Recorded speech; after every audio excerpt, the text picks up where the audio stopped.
আসসালামু আলাইকুম। Airtel technology and digital colour ল্যাবের পক্ষ থেকে আপনাদের সবাইকে স্বাগতম। এখন আমরা দেখব কিভাবে মেইলে আপনার কাস্টম সিগনেচার অ্যাড করা যায়। সেক্ষেত্রে লক্ষ্য করুন, আমার একটা মেইলে যে কম্পোজে ক্লিক করার পর দেখেন এখানে সিগনেচার শো করছে। এই সিগনেচারটা আমি কিভাবে কাস্টমাইজ তৈরি করলাম সেই বিষয়টা বিস্তারিত আপনাদেরকে দেখাবো। সেটার জন্য আমরা অন্য একটা মেইলে লগ ইন করি। আচ্ছা, এটা লগ ইন হলো। পাশাপাশি আমরা যদি গুগলে সার্চ করে কিভাবে দেখেন কাস্টমাইজ করতে পারি, লিখতে হবে মেইল সিগনেচার। এখান থেকে দেখেন প্রথমে যে লিঙ্কটা আছে এই লিঙ্কটাতে ক্লিক করলাম। এখানে কিছু কাস্টম সিগনেচার টেমপ্লেট আছে, এগুলো আমরা চাইলে যে কোনোভাবে কাস্টমাইজ করে আমরা ইউজ করতে পারি আমাদের মতো করে। লক্ষ্য করুন, এখান থেকে ধরুন আমি এটা সিলেক্ট করলাম। এখান থেকে দেখেন বাম পাশে আমার শো করতেছে, বাম পাশে আমার এডিট প্যানেল শো করতেছে। এখান থেকে আমি আমার মতো করে কাস্টমাইজ করে নিতে পারি। যেমন আমি দেখেন, আমি আমার শপের নাম দিচ্ছি Airtel technology and digital colour lab. ঠিক আছে, যেমন জব টাইটেলের জায়গায় আমি দিতে পারি হচ্ছে ধরেন ওনার। ইমেল আইডি আপনার যে কোনো ইমেল আইডি দিতে পারেন। আমি আমার ইমেল আইডি দিচ্ছি। লক্ষ্য করুন এখানে সব চেঞ্জ হচ্ছে। হ্যাঁ, আচ্ছা, দেন হচ্ছে ফোন নাম্বার আমরা দিতে পারি, যেমন +880199।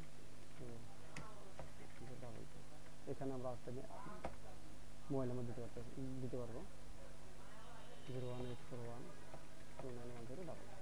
এখানে দেখেন কোম্পানি নেমের জায়গায় আমরা চাইলে কোম্পানি চেঞ্জ করতে পারি। এখানে দেখতে পারি যেমন ARLTECHGY এয়ারটেল টেকনোলজি। ওয়েবসাইট যদি আপনার ওয়েবসাইট থাকে সেক্ষেত্রে আপনার ওয়েবসাইট অ্যাড্রেসটা এখানে দিতে পারেন। দেন হচ্ছে সিটি বা অ্যাড্রেস দিতে পারেন, যেমন আমি দিচ্ছি হাজীগঞ্জ ওয়েস্ট বাজার।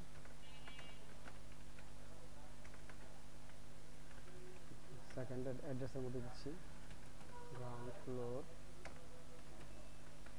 Of Jamuna bank. ঠিক আছে, স্টাইলে গিয়ে আমরা চাইলে সব কালারগুলো চেঞ্জ করতে পারি। যেমন এখানে দেখেন, এখানে ক্লিক করার পরে আমরা যখনই আমরা এখান থেকে এভাবে চেঞ্জ করতে পারি। লক্ষ্য করুন, ঠিক আছে। সো এটা যেটা ছিল এটাই সুন্দর ছিল, এই কালারটাই থাক। দেন হচ্ছে দেখেন আমরা এখান থেকে কীভাবে এটা ইউজ করবো আমাদের মেইলের মধ্যে। হ্যাঁ, এখান থেকে করতে হবে যে অ্যাপ্লাই ইউর সিগনেচার, এখানে ক্লিক করতে হবে। ক্লিক করার পর দেন এখান থেকে যে কপিতে ক্লিক করতে হবে। দেন হচ্ছে আমরা যাবো মেইলে। লক্ষ্য করুন কম্পোজে ক্লিক করার পরে কোনো সিগনেচার আমাদের শো করতেছে না। সো এখান থেকে আমরা যাবো হচ্ছে সেটিং থেকে সি অল সেটিংস। দেন হচ্ছে আমরা যাবো হচ্ছে একটু নিচে নামবো স্ক্রল করে। দেখেন এখানে আমরা একটা অপশন পাচ্ছি সিগনেচার। হ্যাঁ, এখানে ক্রিয়েট নিউতে ক্লিক করলাম। একটা সিগনেচার নাম দেবো আমরা, যেমন ARLTECHLOGY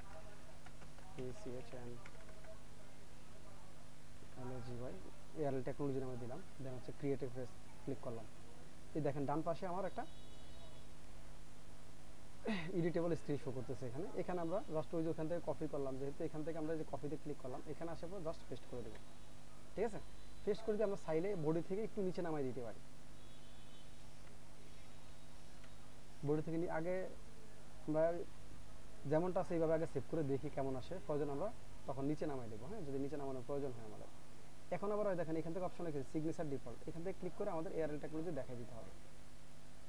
ঠিক আছে, এখান থেকে এয়ারটেল টেকনোলজি দেখাই দিতে হবে। দেন হচ্ছে আমরা সেভ চেঞ্জেস ক্লিক করলাম। এখন লক্ষ্য করুন কম্পোজে ক্লিক করার সঙ্গে সঙ্গে আমাদের সিগনেচারটি শো করতেছে। সো আশা করি বিষয়টি বুঝতে পেরেছেন। ধন্যবাদ সবাইকে। আসসালামু আলাইকুম রহমতুল্লাহ।